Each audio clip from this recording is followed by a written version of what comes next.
Hey Mary. Pick one. Oh! Yes! Okay. That means I've got Erling. Athletes at the top of their game with access to the latest technology and science. What do the evening, sleep and morning routines of two of the very best look like? Well, up step Josh Kerr, British 1500 metre runner and very newly crowned world record holder of the mile world record, and that stood for 27 years. And Erling Haaland, one of the best footballers on the planet, Norway and Man City striker, and he's just captured the world's attention at the recent World Cup. But they both stood out to me as they've both recently spoken at length about their evening, sleep and morning routines. So we want to know, as runners who love everything about the sport, what can we learn from their routines to help us? Basically, what we're saying is what has scientific backing and credibility and what is just pure quackery, like fads that you see a lot on the internet, like that we should be avoiding. And we've separated the routines into 5 categories. Mary's going to do Josh's and I'm going to do Erling's. And we're allowed to veto one thing in case there's something they do we cannot do or don't like. 100% if either of them drink milk, Mary's vetoing that. No thank you. No thank you and yes please. No thank you to milk. And yes please, veto. So the categories are evening routine, sleep length, sleep protocol, morning routine, And breakfast. the best part. What we do know is that these two absolutely embody professionalism and treating themselves like athletes 24/7, not just the 90 minutes on the pitch and not just the 3:42 it took to run the mile world record. Mary, what time is it? It's You're going to like this bit. 7 p.m. 7 p.m. Okay, the first part is that Josh Kerr goes to his bedroom at 7:45 to begin his wind down. So I knew you would like that. We're actually going to eat first, lasagna and salad, then bedtime. So as far as I can gather, it is coming up to 7:45. This is the starting point. We're about to go to the bedroom. We're going to do our usual ritual at night, but it's very clear from looking at what they both do that they both absolutely prioritise sleep, and they both get into the bedroom at slightly different times, it would seem, but they do similar things, and that's what we're going to focus on right now, because I genuinely believe it has helped with our sleep so much over the past few years. So this is my favourite bit. What's Haaland's rule? No technology after a certain point and no blue light in the bedroom. So we've just chosen, we leave our phones outside the room every night.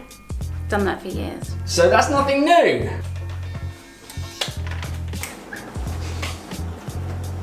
So they both have set routines. What we've found that Josh Kerr, although he goes to his room at 7:45 p.m, it's not like he goes straight to bed, and the same with Haaland. Like, they have a routine with set structures, like a set bedtime, but also no phones, no technology in the rooms. Josh Kerr actually sleeps in an altitude chamber, Mary, so have you got that set up? That's my one veto. I can't do that. So. Veto out of necessity. We're going to have to veto the altitude chamber because we don't have it.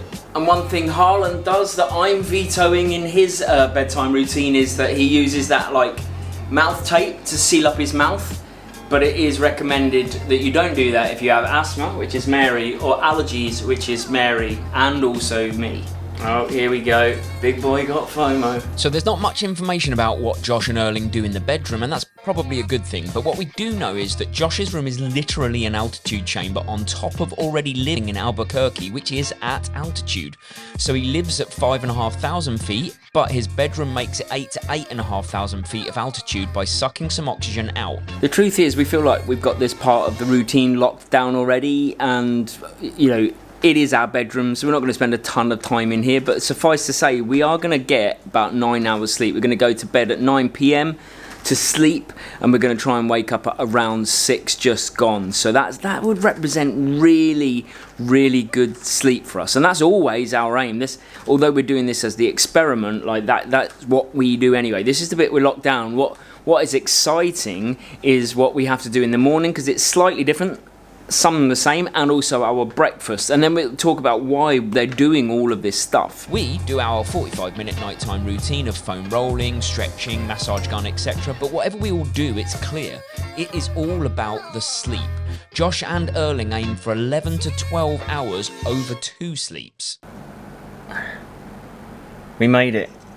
We should theoretically see you in 9 hours time after a sweet sleep. I'm excited about the morning routine. I don't think Mary knows what's coming because Josh Kerr's routine slightly different to Erling Haaland's routine, and I think I may have picked the winner on that one at least.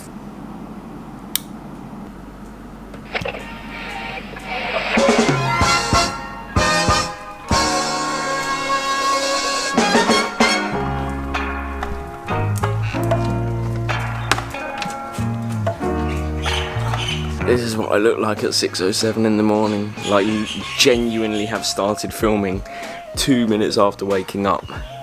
You're in for a treat. But this is what Erling Haaland does. That when he wakes up, this is one of the first things he does. He comes outside and he looks there.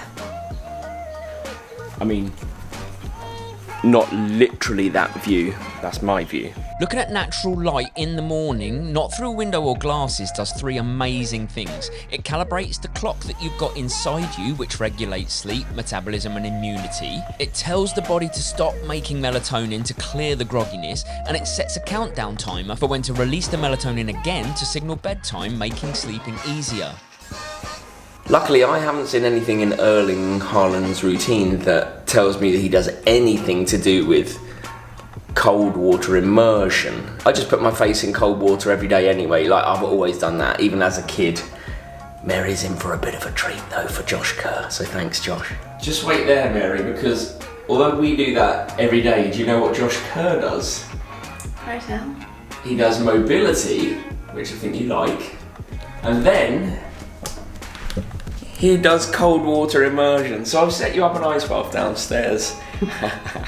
So Josh wakes up around 6 AM and he starts with a mobility routine, which we've found in the past has been a game changer for us as well. And it doesn't have to be long, it's just 15 to 20 minutes, and that works. It gets the blood flowing and the muscles warm, and it improves range of motion around the joints.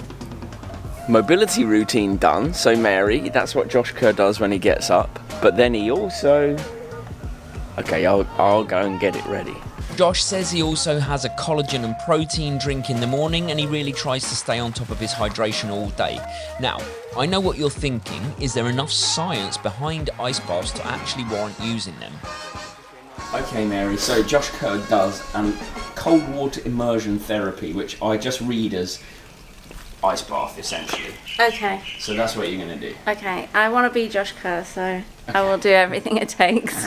So here's the thing about ice baths. Typically, for average Joes like you and me, using them at the wrong time, like after a workout, could actually reduce inflammation but inhibit repair because we need the inflammation. But at the elite level, when you're working as much as Josh does each day, it's more about recovering the legs to go again. It's used essentially for a different purpose. That's why you still see them in sports that would invest a lot of money in making sure that they're actually beneficial. They do also help to release endorphins too though, so that's a bonus. How's it feeling? Really nice. Is it?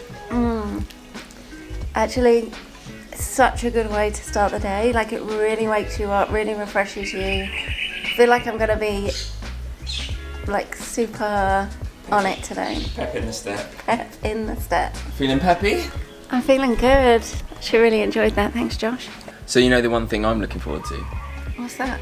A breakfast. But first, actually, Nice. so Erling Haaland has a morning routine of his own, which is slightly different to yours, which we're going to do, and then we're going to go for breakfast. So what have we got to do first? Got to go for a walk. Oh, he loves us a bit of fresh air.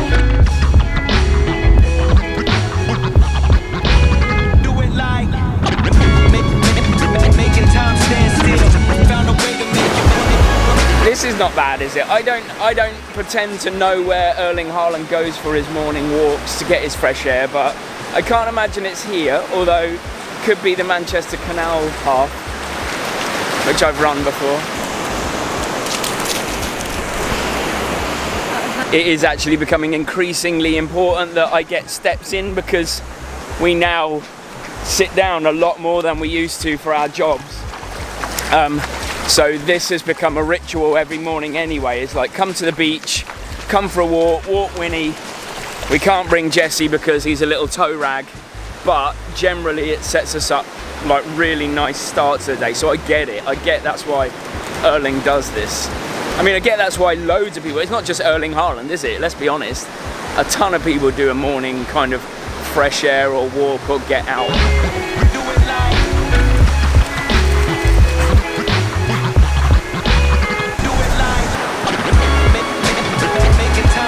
You know what it's time for, Winnie? It's time for the fifth part of the routine, the breakfast.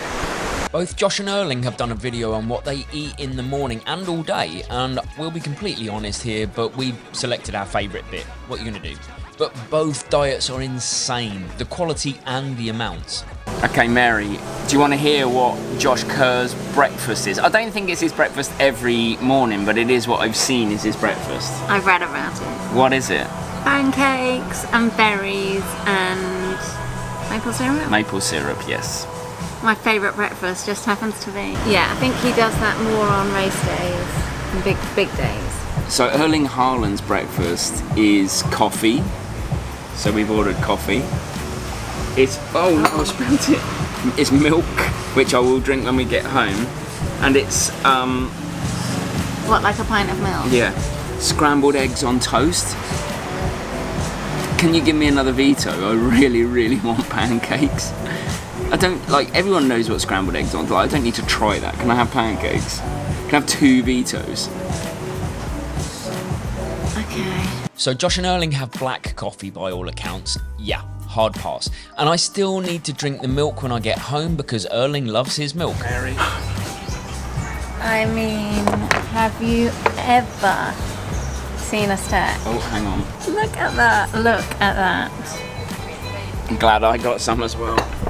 Josh has his own chef prepare all of his food, so it's as unprocessed and low sugar as possible. And Erling has said he can eat as much as 6,000 calories in one day, meat being a big part of that. Taste test, taste result. Go on, take a bite and then tell everyone. 10 out of 10. Josh Kerr, we concur with Kerr, with you. Erling, I'm not on board with this whole scrambled egg on toast thing. I mean, it's not. We have it for lunch, but Yeah. it's not. For me, nothing beats pancakes. So Get Erling on pancakes. Let's see what I bet he does. Oh, also we should mention that Josh also journals in the morning. We're a big fan of that. But luckily for us, right now, it's a pretty modest breakfast for the both of them. So ultimately, what out of their routine would make sense for normal people who work regular jobs and have way less time? And what could we do without? Oh, one last thing before I move on to what I think is worth having in a morning routine and what isn't. This. Both Kerr and Haaland have naps, as in they have 2 sleeps per day, not 1. So whatever Josh sleeps in the night, let's call it 10 hours, he then tries to make it to 11 to 12 with a nap. And Erling Haaland, exactly the same. Naps, game changer. That's the one thing that probably isn't realistic for the majority of us, though. I should probably have mentioned that Erling Haaland drinks a lot of milk. No way I was getting Mary to drink this, and I suppose that's the one thing I'll say about this video is you might be saying, well, why didn't we drink black coffee instead of coffee? Why didn't we wear those blue light glasses things? Because it's our video and we do what we want, is essentially the answer. We're trying to highlight what the elites do and whether there's scientific evidence to it, but we don't have to do it. Like, I wanted to drink this milk. So if I was looking from a runner perspective and I was thinking, well, what things can I put into my life that will make the difference in my running and what is quackery, essentially, let's look at it. Number 1, sleep. This is a no-brainer, come on. A good sleep, optimised sleep, lowers all-cause mortality hugely. Mobility, a little bit of movement in the day, particularly walking. Steps are also highly correlated to a reduced risk of all-cause mortality. Apparently 7,000 to 10,000 steps a day is the optimal. As little as 4,000 steps a day reduces your all-cause mortality risk by 26 to 40%. And then every 1,000 steps on top of that is 12 to 15% more in reduction. These are no-brainers. And I understand if you're busy, you may be not able to put steps into your day in the morning, but you might have a job that does that for you. Getting daylight in your eyes, scientifically proven, sets your circadian rhythm. It starts your internal clock for the day. And unprocessed food. These are all common sense. Here's the things that I think we don't necessarily need. Evidentially not too robust. The blue light glasses, meh. Mouth taping, evidence mixed. I don't know if I'm definitely not implementing that. And even ice baths, if in the wrong hands or used at the wrong time. The evidence again is mixed. And I can see a use for it at the elite level. I don't know if there's a use for it at our level, but I'll tell you what, it does feel good when you get out and those endorphins flow. But it's all about time, isn't it? If you have time in your morning to do that, which these elite athletes do, like their whole life 24/7 is this. And if you enjoyed this video, then this video is the start of our Chicago Marathon training series, so you can see if I'm able to run 2:39 and Mary sub 3 in Chicago this year. And this video is the 6 biggest progress killers I see in the running world, and I want to bring it to you to help you as well. If you haven't subscribed, come on, it's about time you consider. Thanks for watching. See you Sunday.